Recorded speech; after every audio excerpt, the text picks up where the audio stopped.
Hi friends, నేను మీ MBR Prasad. ఈరోజు ఈ వీడియోలో నేను మీకు చెప్పబోయేటటువంటి అంశం, ప్రతి ఒక్కరు కూడా వాళ్ళు చేసేటటువంటి పనిలో ఆత్మ విమర్శ అనేది చాలా ఇంపార్టెంట్. ఈ ఆత్మ విమర్శ కనుక చేసుకునే పక్షంలో వాళ్ళకు తెలియకుండానే వాళ్ళు చాలా కోల్పోవడం జరిగింది. ఇది ఎలా అనేది ఒక సింపుల్ స్టోరీ తోటి మీకు ఎక్స్ప్లెయిన్ చేయాలనుకుంటున్నా. ఒక ఇద్దరు ఫ్రెండ్స్ ఎప్పటి నుంచో కలిసి ఉంటారు. వాళ్ళలో ఒక అతను ప్రొఫెసర్, ఇంకొక అతను బిజినెస్ మ్యాన్. అయితే ఈ ప్రొఫెసరు రెగ్యులర్గా ఈ బిజినెస్ మ్యాన్ దగ్గరికి వెళ్ళి, హోటల్ అనమాట అతనిది, ఆ హోటల్ దగ్గర ప్రతిరోజు ఒక మంచి కాఫీ తాగి వచ్చేటటువంటి అలవాటు ఉంటుంది. ఇలా కొన్ని సంవత్సరాల నుంచి నడుస్తూ ఉంటుంది. అయితే ఇతని బిజినెస్ రోజు రోజుకి కొద్దిగా డల్ అవుతుంది అని ఈ ప్రొఫెసర్కి ఒక అంచనా వస్తుంది. అప్పుడు ఈ బిజినెస్ పర్సన్ అడుగుతాడు, ఏంటి మీ బిజినెస్ ఎలా ఉంది? లేదు సార్, బాగానే ఉంది. కాదు, నేను రెగ్యులర్గా వస్తున్నాను కదా, ఇంతకు ముందు కంటే కొద్దిగా క్రౌడ్ తగ్గినట్టుంది అని అతను వ్యక్తపరుస్తాడు. లేదు, మన బాగుంది అంట. సరే, రేపు ఈవినింగ్ నేను మీ దగ్గరికి రావట్లేదు, మీరు కొద్దిగా తొందరగా క్లోజ్ చేసుకొని మా ఇంటి దగ్గరికి రండి, చక్కగా మనం అక్కడ కాఫీ తాగుదాం అని చెప్పి ఈ ప్రొఫెసర్ చెప్తారు. సో అతని ఫ్రెండ్ కాబట్టి మరుసటి రోజు ఈవినింగ్ ఇతను ఈ ప్రొఫెసర్ వాళ్ళ ఇంటికి వెళ్తాడు. ఇంటికి వెళ్ళినప్పుడు ప్రొఫెసర్ గారు చక్కగా 2 కాఫీ తీసుకొచ్చి ఇచ్చేసి, ఇద్దరు కాఫీ తాగిన తర్వాత అతని యొక్క ప్రయోగశాలకు తీసుకెళ్తారు. తీసుకెళ్ళినప్పుడు ఒక బౌల్లో వాటర్ పోసి బాగా నీళ్లు మరిగిన తర్వాత ఒక ఫ్రాగ్ని ఆ నీళ్ళల్లో వేస్తాడు. నీళ్ళల్లో వేసినప్పుడు ఆ ఫ్రాగ్ ఆ నీళ్ళలో నుంచి ఆ వేడి తట్టుకోలేక పక్కకు దూకేస్తుంది. తర్వాత ఇంకొక ప్లేస్కి తీసుకెళ్ళిన తర్వాత ఇలాగే ఒక బౌల్లో చల్లటి నీళ్లు పెట్టి దాంట్లో ఒక ఫ్రాగ్ని వేస్తారు. వేసిన తర్వాత కింద మంట అనేది స్టార్ట్ చేస్తారు. మంట స్టార్ట్ చేస్తే ఈ మంట పెరిగే కొద్దీ ఈ ఫ్రాగ్ కొద్దిగా ఆ వేడిని అలవాటు చేసుకుంటూ ఉంటుంది.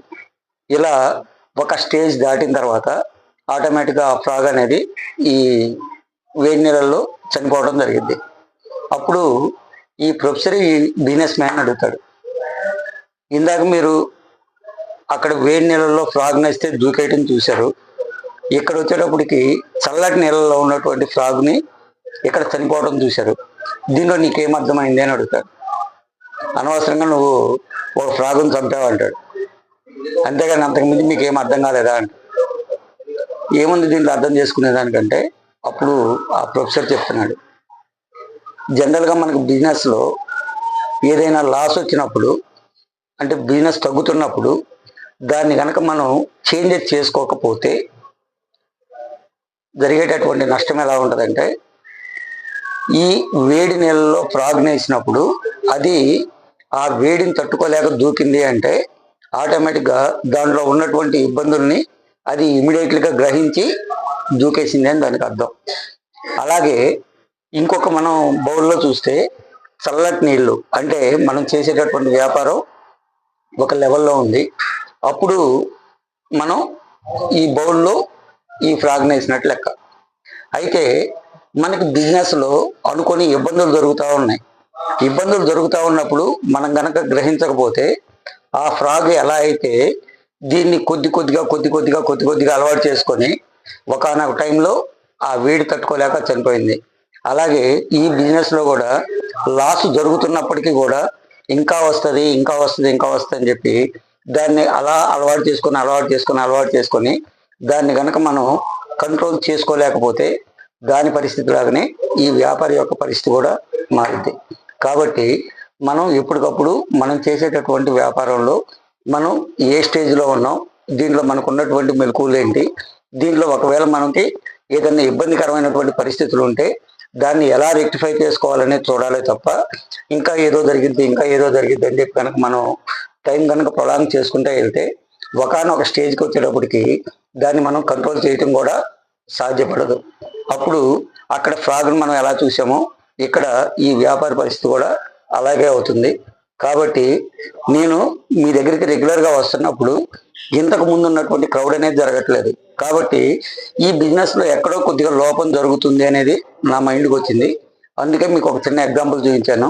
కాబట్టి నిజంగా బిజినెస్ కనుక కొద్దిగా ఏదన్నా డల్గా ఉన్నట్లయితే దాన్ని ఎక్కడ రెక్టిఫై చేసుకోవాలనేది చూసుకొని నీ ఆత్మ పరిశీలన చేసుకున్నట్లయితే బిజినెస్ అనేది మళ్ళీ సక్సెస్ అవుతుంది అని చెప్పి అతనికి ఎక్స్ప్లెయిన్ చేయడం జరిగింది.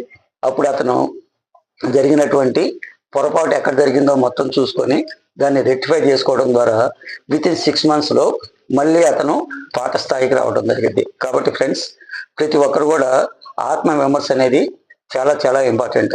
ఆ ఆత్మ విమర్శ కానీ లేకపోతే దాని యొక్క పర్యవసానం కూడా చాలా ఇబ్బందికరంగా ఉంటుంది. కాబట్టి ప్రతి ఒక్కరు కూడా మీరు చేసేటటువంటి వ్యాపారంలో చక్కగా ఎప్పటికప్పుడు ఆత్మవిమర్శ చేసుకుంటూ ఎక్కడైతే పొరపాట్లు జరుగుతూ ఉంటాయో వాటిని రెక్టిఫై చేసుకొని చక్కగా కనుక మీరు ముందుకెళ్ళినట్లయితే ఒక అద్భుతంగా సక్సెస్ అనేది తీసుకోగలుగుతారు. నమస్తే.